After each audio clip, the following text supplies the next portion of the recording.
Agarra tu cafecito, esto es Surviving Animal. En el contexto de las manifestaciones que ocurren en Francia por los sindicatos de trabajadores, no es nada nuevo que al incrementar la esperanza de vida de las personas se busque incrementar la edad de retiro. Claro, una medida totalmente impopular. Pero esto genera la pregunta, ¿y hasta cuándo tengo que trabajar? Porque esto representa un reto enorme para el Estado y para los jóvenes de futuras generaciones. Pero, aparte de esto, ¿qué dice el infame Fondo Monetario Internacional?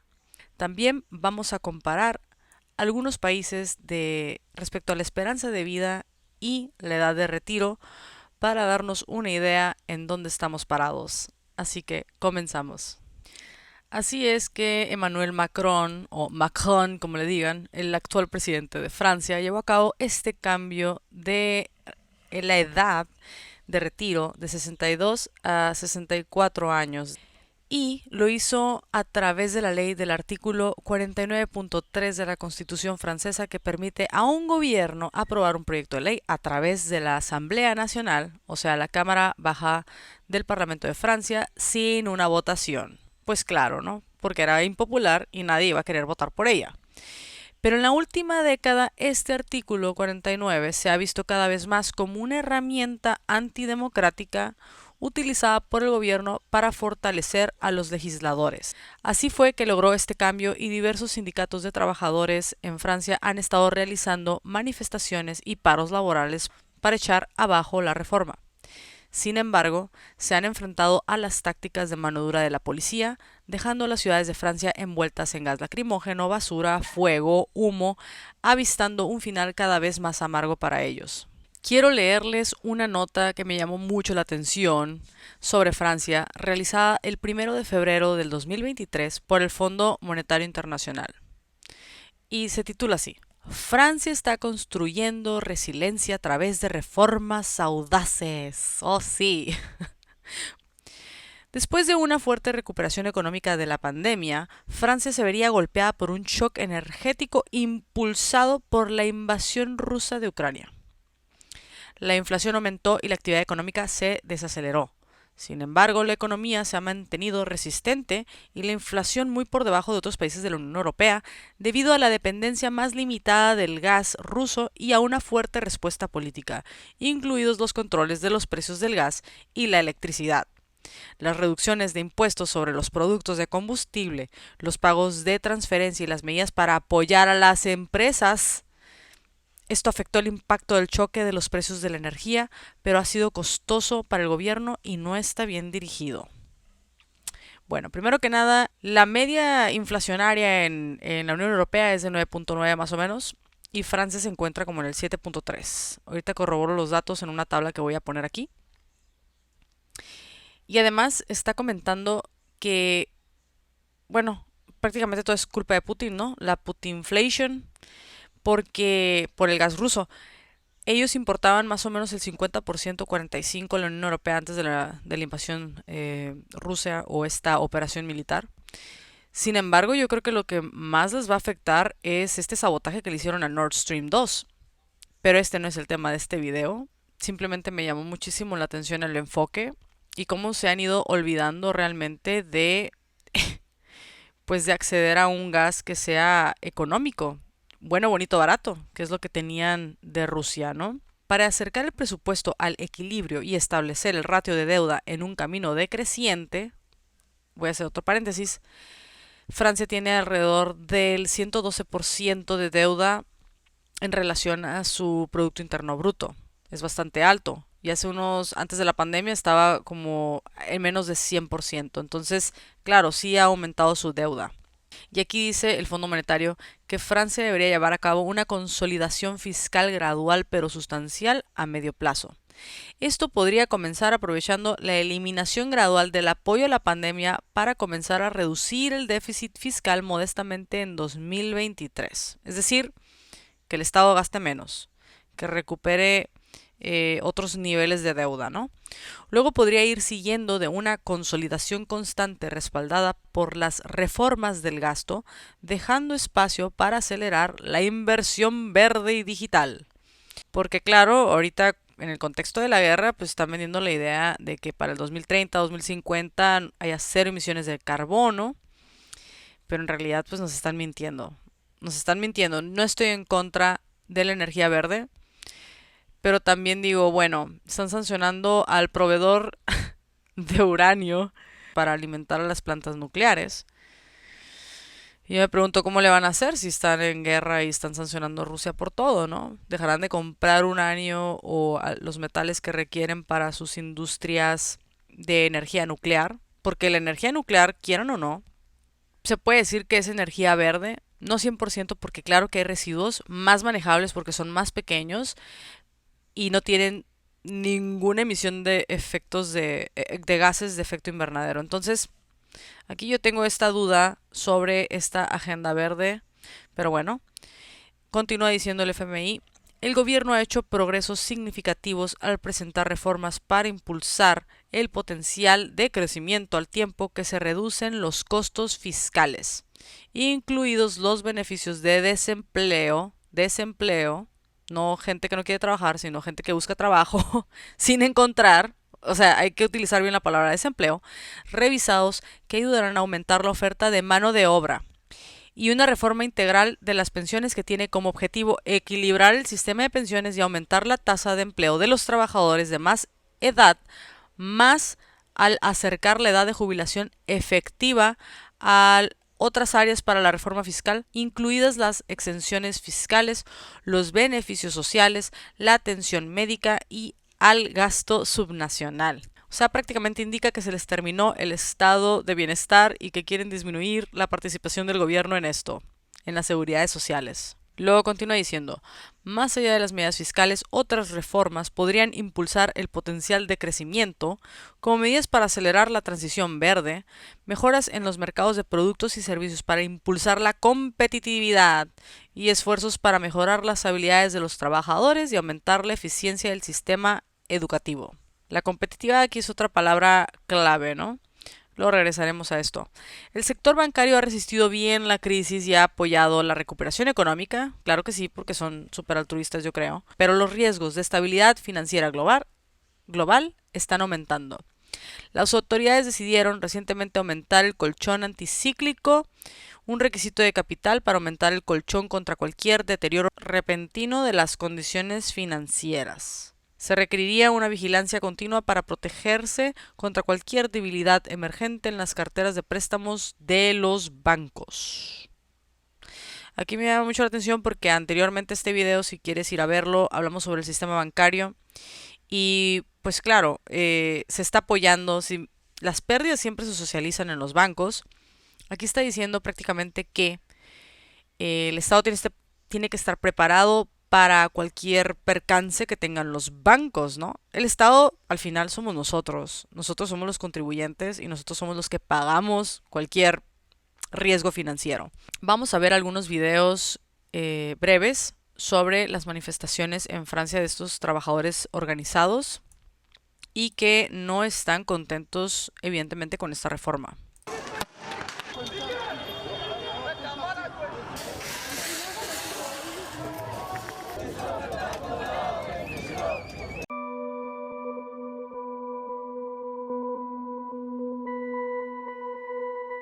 Después de ver estos breves videos, uno se pregunta si es democrático, ¿verdad? Que se pasen este tipo de reformas sin antes realmente evaluar otro tipo de cambios. Por ejemplo, evaluar si la tasa de impuestos a los grandes capitales es la correcta. Si, por ejemplo, la productividad es mayor en Francia y para que le vas a exigir a un trabajador que trabaje más. Digo, hablando en términos económicos, ¿no? De que la productividad lo es todo prácticamente, pues bueno, ver si la productividad aumenta, ¿por qué no aumentar salarios? ¿Por qué no aumentar beneficios, ¿no? A la población? Digo, también uno se pregunta si, por ejemplo, mayor desarrollo de un país o un país económicamente sólido no necesita o a cambio no daría mejores beneficios a los trabajadores, puesto que como producen más, es mayor, es una economía sólida. ¿No es esto avanzar y que los trabajadores puedan recibir algo a cambio? Porque finalmente el sistema lo hacemos nosotros, ¿no? Y claro, alguien dirá los grandes capitales, ¿no? La tecnología, muchas otras cosas que pueden incrementar el Producto Interno Bruto, la competitividad sobre todo, ¿no? Si estamos hablando de competitividad, la que prácticamente quiere decir o se mide como la producción por horas trabajadas, ¿no? La cantidad producida y esto se puede elevar a través de la tecnología, inversiones en tecnología. ¿Qué función puede hacer el Estado para poder incrementar esto, pero sin hacer trabajar tanto a los trabajadores, ¿no? Vaya la redundancia. Es decir, tienes que trabajar más horas, más años. Creo que hay otro tipo de soluciones. Quiero pensar que las existen. O por ejemplo, se está gastando bien en todos los rublos. En el caso de Francia específicamente, he escuchado varios youtubers y yo también estoy de acuerdo. Si quieren aumentar 2 años, ¿verdad? Uno diría, ¿es significativo o no significativo? Al final dices, ¿y por qué no le recortamos a otras industrias? O sea, ¿por qué no le recortamos a las industrias bélicas, por ejemplo? ¿O por qué no nos salimos del tratado de la OTAN, donde los países están obligados a dar hasta el 4%, o incluso algunos creo que dan más, me parece que Estados Unidos incluso da más, de su presupuesto en términos de Producto Interno Bruto? Es muchísimo dinero. Habría que evaluar si se puede recortar esto porque parece que no tiene ningún beneficio. ¿Cuál es el beneficio? O sea, ese beneficio se está repartiendo entre la población que está pagando por estar ahí? Una pregunta que a mí me surge también de esto es, hemos hablado antes de BlackRock específicamente en este canal sobre estos grandes manejadores de los pensiones o inversiones, fondos de inversión, vaya, fondos de pensiones. Y ellos al final invierten a las empresas. Estas mismas empresas que se están quejando que no tienen mano de obra, pero también tienen recursos a través del mercado accionario, porque finalmente los trabajadores y parte de sus pensiones se van no solamente a las empresas, ¿verdad? Puede ser a los bonos de un país, pero también a las empresas. Y entonces se les está dando liquidez para que ellos a su vez puedan invertir y están usando tus recursos como trabajador, pues ahora sí que para ser más competitivos, ¿no?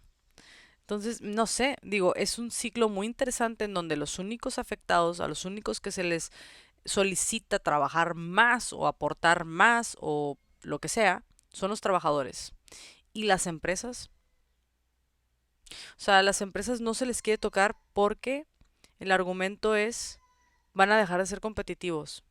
Si se les incrementa los impuestos a las grandes empresas, no van a querer venir a invertir aquí.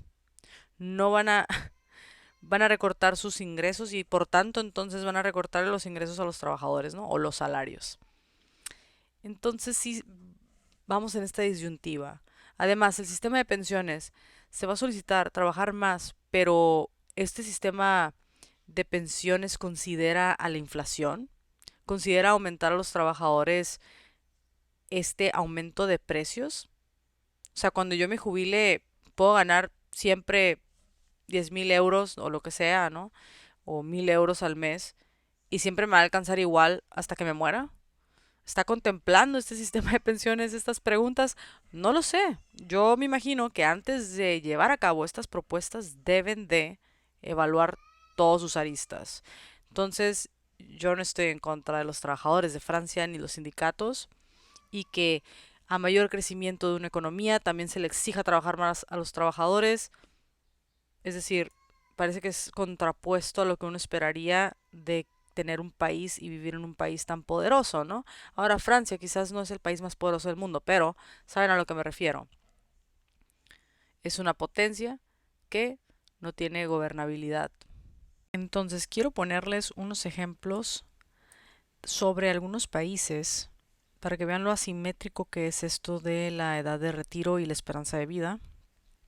Por ejemplo, esto es en promedios y lo miré en una nota por Al Jazeera, así se llama el periódico.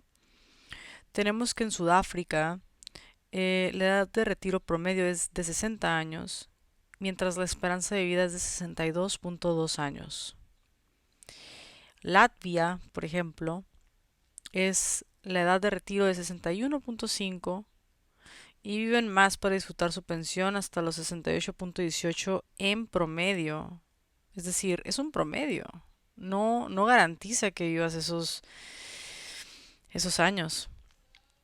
Si nos vamos más hacia abajo, tenemos Croacia, Estonia, que viven más o menos 72 a 64 años y sus retiros van de 62 a 63 años aproximadamente.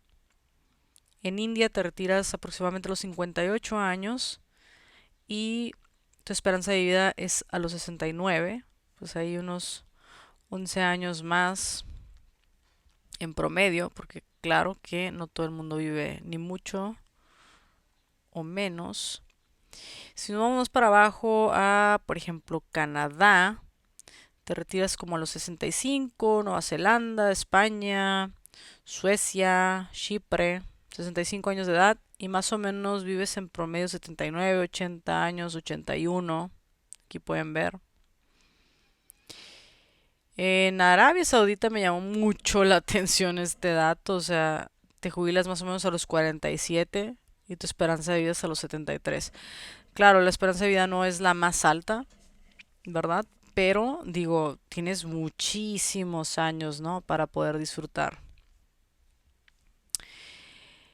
Aquí en México, por ejemplo, aquí el dato arroja que es a los 65. Claro, te puedes jubilar antes, que me parece que a los 60, no sé si te con el 100% de la pensión, pero depende de las semanas cotizadas. Pero vamos a ponerle que son a los 65 años y el promedio de vida son 73. Me parece que este dato, por cierto, bajó la esperanza de vida a nivel mundial después de la pandemia. Eso hay que recalcarlo, porque decir que solamente vivimos más y que no alcanza el presupuesto, pues también nos quitaron como 5 años, 4 años durante la pandemia de esperanza de vida. Es decir, que ya la vida se acaba más rápido. Y esto pues por muchas cuestiones. Yo creo que se dejaron de lado otras enfermedades también y no se atendieron por darle prioridad a la pandemia, pero esto pues no lo discuten, ¿verdad? Cuando quieren hacer estos cambios en las pensiones. Así que puedes ver que es muy dispar este número, digamos, ¿no? Este ratio de la edad de retiro y la esperanza de vida. Y creo que es un dato que deberían tomar los gobiernos en cuenta y no solamente decir vamos a cambiar porque no nos alcanza el dinero, que trabajen más. O sea, sí, entiendo que de algún lado tiene que salir todo esto, ¿verdad? Pero también hay que tomar en cuenta que no somos esclavos. O sea, hostias, tío. Así que con esto solamente quiero dejar que lo medites, que me mandes tu opinión. Yo entiendo que hay personas que piensan diferente y es aceptable. Solamente lo que quiero enfatizar, porque aquí de repente me voy por distintos temas, ¿no? Que todo está relacionado, no hay que olvidar esto. Y que siempre el sistema funciona con ciertas normas que muchas de las veces no aplican para todos los países. Cuando vimos este cambio, los cambios de paradigmas, ¿no? Sobre todo, se quieren aplicar a todos con los mismos métodos. El Fondo Monetario Internacional siempre dando las mismas recetas para todo el mundo, en general, ¿no? Y muchas veces no se pueden llevar a cabo. Y muchas veces deja de lado precisamente cuestiones como un ejemplo que les voy a dar. Si, por ejemplo, hacen que los trabajadores aporten ellos solos para sus retiros, lo cual alguien diría, pues es lo más justo del mundo, no puedes aplicar la misma receta en Japón, en Canadá, en Estados Unidos, que en Haití o que en Argentina. Es decir, ¿me explico? Mucho porque aparte tenemos empleo informal. Y además el ahorro es muy distinto. La capacidad de ahorrar de una persona que trabaja en Canadá a la persona que trabaja en Perú, en Haití, en Argentina, en México, no es igual. Y los rendimientos no son iguales. si le quieres llamar inversión, ¿no? A lo que hacen con estos retiros, no es igual. Por más que quieras, no es igual. Entonces, hay que plantearse muy bien este tipo de reformas y qué lógica están defendiendo. Y sobre todo, no hay que dar un paso atrás a las luchas que se han logrado de los trabajadores, porque si los trabajadores tienen descansos o jornadas menores que te dan tiempo para tener un poco de ocio, para disfrutar de la cultura, para disfrutar de tu salud, porque cuando estás más grande ya no puedes disfrutar tanto como cuando eras joven, te quitan los mejores años de tu vida. ¿A cambio de qué? ¿Y realmente es una pensión justa? ¿Es una pensión que se ajusta a la inflación, a estos incrementos, o solamente la justicia existe de un solo lado y todo sea en nombre de la productividad y por alimentar este sistema que nunca termina, nunca termina? Siempre se le exige más a un trabajador, ¿no? Que, que a otros. Los factores de la producción siempre es algo que te enseñan en las clases de economía, ¿no? Capital, trabajo, tecnología. Ay, se me fue uno, uno muy importante. Pero se le exige mucho al trabajador. Y yo creo que aquí está un error, el enfoque sobre todo creo que es el que está erróneo, perdón. Y solamente los quería dejar con este tipo de ideas. No es igual para todos, las recetas no pueden ser las mismas, pero como los países se endeudaron mucho, como este sistema tanto financiero, bancario, el sistema mismo parece que está pudriendo. Estamos viendo muchas crisis y no sabemos cómo vamos a salir de ellas. El costo más fácil es pasárselo a los trabajadores, pero déjame saber qué piensas. ¿Podemos confiar en nuestros gobiernos? ¿Podemos pensar que realmente no están vendidos y que están viendo el beneficio de la mayoría de la gente o están viendo solamente el beneficio de los que financian sus campañas? No lo sé. Me voy más por lo segundo, ¿no? Nos estamos viendo en el próximo episodio de Surviving Animal. Si te ha gustado, suscríbete. Hasta luego.